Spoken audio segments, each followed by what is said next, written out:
স্কেলের প্রজ্ঞাপন জারি করুন, বাস্তবায়ন পহেলা জানুয়ারি থেকে। সারা দেশে সরকারি চাকরিজীবীদের নতুন পে স্কেলের দাবিতে চলমান আন্দোলন আরও গতি পেয়েছে। ডিসেম্বরের মধ্যেই বেতন কাঠামো পুনর্গঠনের সুনির্দিষ্ট ঘোষণা না এলে কঠোর কর্মসূচির হুঁশিয়ারি দিয়েছেন বিভিন্ন দপ্তরের কর্মকর্তা-কর্মচারীরা। রাজধানীতে আয়োজিত মানববন্ধন ও সমাবেশে তারা দ্রুত পদক্ষেপ নেওয়ার আহ্বান জানান। এদিকে নতুন বেতন কাঠামো প্রণয়ন নিয়ে জাতীয় বেতন কমিশন সোমবার গুরুত্বপূর্ণ এক বৈঠক করে সচিবদের সঙ্গে।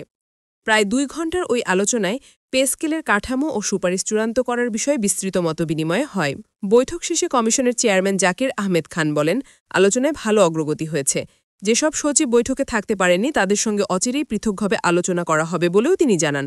কমিশনের আশা, ধারাবাহিক এই মতবিনিময়ের ভিত্তিতে খুব কম সময়ের মধ্যেই চূড়ান্ত প্রতিবেদন তৈরি করা সম্ভব হবে। সরকার গত ২৭ জুলাই নতুন পে স্কেল প্রণয়নের লক্ষ্যে জাতীয় বেতন কমিশন গঠন করে। এরপর ১ থেকে ১৫ অক্টোবর পর্যন্ত অনলাইনে বিভিন্ন শ্রেণীর সরকারি কর্মচারী, নাগরিক ও স্বায়ত্তশাসিত প্রতিষ্ঠানের প্রতিনিধিদের মতামত সংগ্রহ করা হয়। অর্থ উপদেষ্টা ড. সালেহুদ্দিন আহমেদ জানালেন, পে কমিশনের প্রস্তাব যাচাই বাছাই করতে আরও একটি স্বাধীন কমিটি কাজ করছে।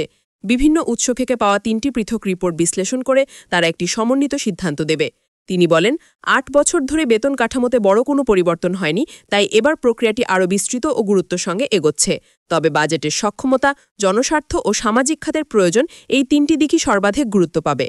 তার মতে, নীতিমালা তৈরির দায়িত্ব বর্তমান সরকারের হলেও বাস্তবায়ন সম্ভবত পরবর্তী সরকারই করবে। এদিকে কর্মচারী সংগঠনগুলো ৩০ নভেম্বরের মধ্যে কমিশনের রিপোর্ট প্রকাশের দাবি জানিয়েছে। সময়মতো সুপারিশ না পেলে তারা কঠোর কর্মসূচির ঘোষণা দিয়েছে। পাশাপাশি ৫ ডিসেম্বর রাজধানীতে বৃহৎ সমাবেশেরও কর্মসূচি রয়েছে।